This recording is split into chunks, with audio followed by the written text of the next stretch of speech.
Olá, meu nome é Patrícia e esse é o sexto vídeo da série sobre enóis, enolatos e derivados. Outro tipo de reação que ocorre nessas espécies, além da halogenação no carbono alfa vista no vídeo anterior, é a alquilação. A alquilação ocorre quando se utiliza um aleto de alquila como eletrófilo, junto com um enol, enolato ou outro reagente similar. Quando um enolato ou mesmo um enol é utilizado, precisamos tomar cuidado com a competição entre O-alquilação e C-alquilação. Geralmente, com aletos simples, aqueles que são bons substratos para SN2, a C-alquilação leva vantagem, pois aletos de alquila são eletrófilos moles e preferem reagir com um centro nucleofílico mais mole, o carbono alfa. Reações de alquilação são uma SN2, onde um enol ou enolato é o nucleófilo. Bons eletrófilos para essas reações são eletrófilos menos impedidos esteriamente. Esses eletrófilos serão agentes alquilantes eficientes, realizando a alquilação do carbono alfa em um enol, enolato ou espécie similar. Já se os eletrófilos estiverem muito impedidos esteriamente, a alquilação no carbono alfa pode ser lenta ou nem acontecer. Além de aletos, outros grupos abandonadores podem ser utilizados em reações de alquilação e podem inclusive afetar a seletividade da C-alquilação versus O-alquilação. Quanto mais eletronegativo for o grupo abandonador, mais duro fica o eletrófilo, diminuindo a preferência pela C-alquilação. Sendo assim, iodetos e brometos levam em maior grau a uma C-alquilação do que cloretos e outros grupos abandonadores centrados em átomos mais eletronegativos. O metal, que é o contraíon de um enolato, também afeta a seletividade. Metais mais fortemente associados ao oxigênio diminuem a probabilidade de O-reação. Sendo assim, enolatos de lítio têm menor chance de levar à O-alquilação do que enolatos de sódio ou potássio. Por outro lado, solventes polares apróticos favorecem a alquilação. As reações de C-alquilação são bastante importantes, pois levam à formação de uma nova ligação carbono-carbono. A primeira etapa é a formação de enol, enolato ou espécie similar. Após, essa espécie nucleofílica pode ser alquilada com um reagente alquilante de escolha, levando ao produto C-alquilado, no carbono alfa. A regioseletividade de alquilação deve ser observada. Em cetonas não simétricas, devido à competição de formação do enol ou enolato cinético versus termodinâmico, pode haver mistura de produtos regioisômeros, principalmente quando condições cinéticas mais difíceis de serem controladas são utilizadas. Usar espécies equivalentes, como silil-enol éter, enaminas, azenolatos ou espécies de carbonílicas, pode ser uma maneira de controlar a regioseletividade dessas reações. Espécies nitrogenadas, como os azenolatos, geram preferencialmente espécies cinéticas, conforme já comentado em vídeo anterior. Sendo assim, a alquilação será regioseletiva. A espécie carbonilada pode ser recuperada após hidrólise da ligação dupla carbono-nitrogênio. Enaminas também podem ser alquiladas e são outra opção de espécies equivalentes para nucleófilos cinéticos.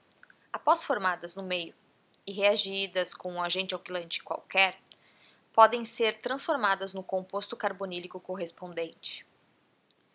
Aminas secundárias cíclicas são geralmente utilizadas para formar enaminas a partir do composto carbonílico. Assim, menor efeito estéril é obtido no nucleófilo formado. As aminas cíclicas mais utilizadas são pirrolidina, piperidina e morfolina. As enaminas apresentam a vantagem de haver maior controle na alquilação. Por serem menos nucleofílicas do que enolatos, mas não do que enóis, levam somente ao produto de monoalquilação, enquanto os enolatos levam também, algumas vezes, a produtos de polialquilação. Além disso, devido aos grupos alquilas ligados ao nitrogênio, é mais difícil haver a N-alquilação do que haver uma O-alquilação em enolatos. Em uma SN2, um nucleófilo impedido não é bom. Somente se o eletrófilo for centrado em metila, o carbono primário pouco impedido, é que a N-alquilação poderia competir. A alquilação ocorre em nucleófilos, enóis, enolatos ou espécies similares, derivados de cetonas, aldeídos e também de derivados desprotonados de espécies contendo imina, como mostrado na tela, grupo nitro ou grupo ciano, dentre outros. Cada um possui a sua especificidade. Desde que haja um hidrogênio alfa a um grupo retirador que seja capaz de deixar esse hidrogênio com uma acidez compatível com a sua retirada, um nucleófilo pode ser gerado no carbono alfa a esse grupo e ele pode ser, então, alquilado. Ésteres também são convenientemente desprotonados e reagidos com um agente alquilante. Por serem menos eletrofílicos do que cetonas e aldeídos, há menor probabilidade de ataque da espécie negativa como o nucleófilo na carbonila e menor probabilidade de autocondensação. A utilização de bases fortes e grupos substituintes no OR volumosos diminuem ainda mais a probabilidade de autocondensação. No exemplo mostrado, utiliza-se uma base forte impedida esteriamente, chamado de LICA. Podemos ver a estrutura dessa base na tela.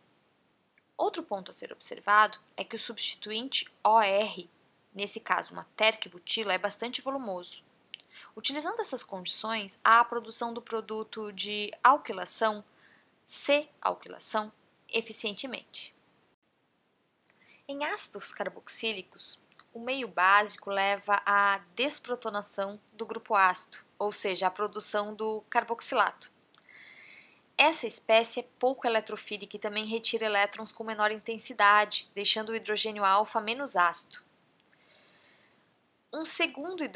Esse hidrogênio alfa, um segundo hidrogênio só é retirado se uma base muito forte for utilizada e um meio aprótico for empregado. Isso ocorre, por exemplo, empregando-se uma espécie de organolítio em meio anidro e aprótico.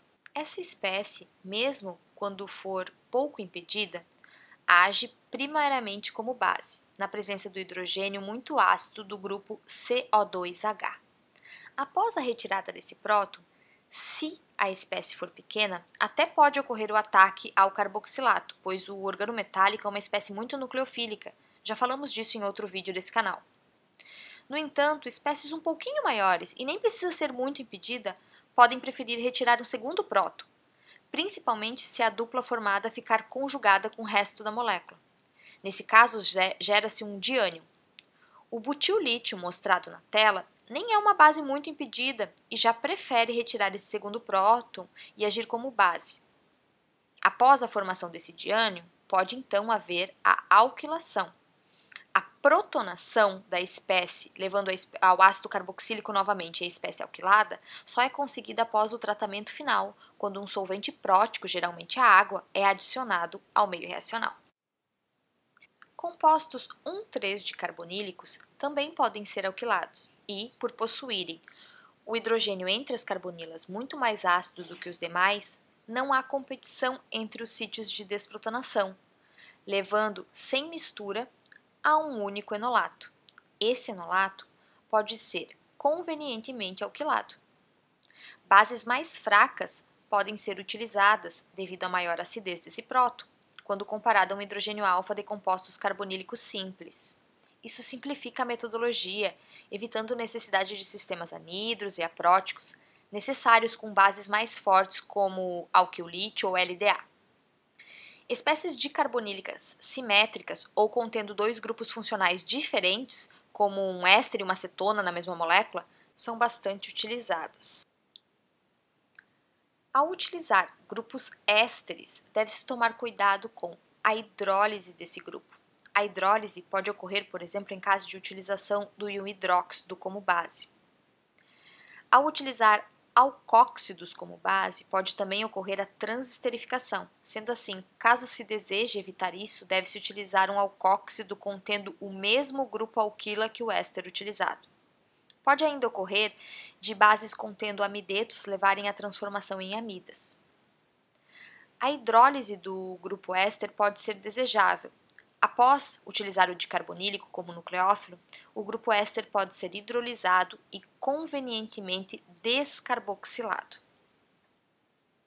Para a descarboxilação ocorrer, o grupo carbonila vizinho atrai os elétrons que ficam depois da saída do grupo CO2.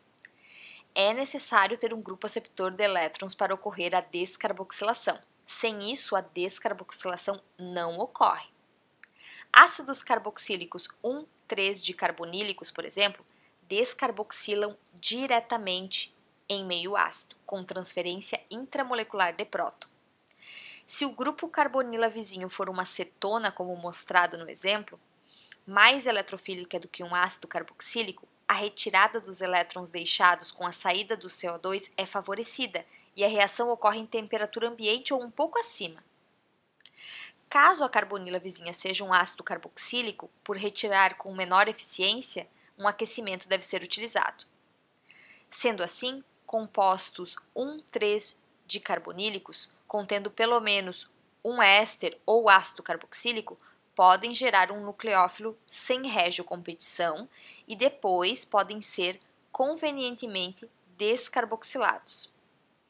Essa característica pode ser uma interessante alternativa sintética quando for difícil controlar a regioseletividade da formação de enolatos em cetonas não simétricas, o que pode levar à mistura de produtos.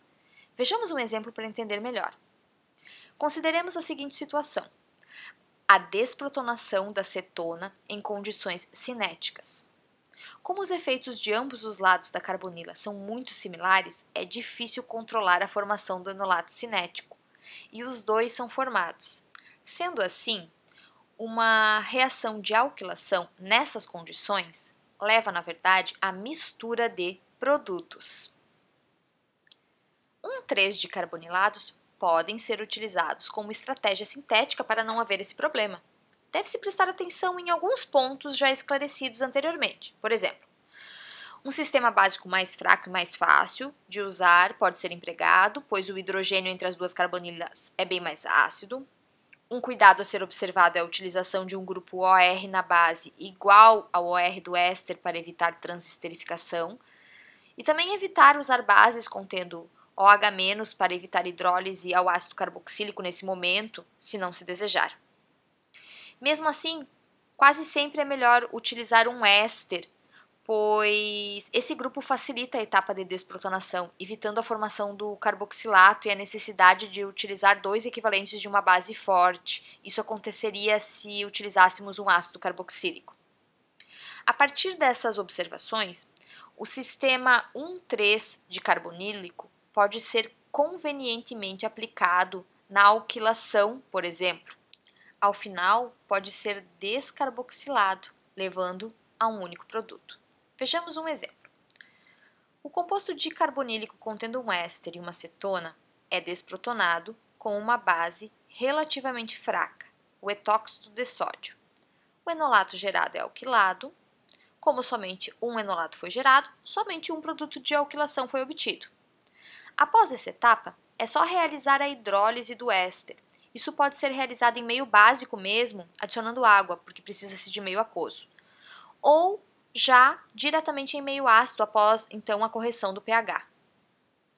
Um pequeno aquecimento em meio ácido leva à descarboxilação.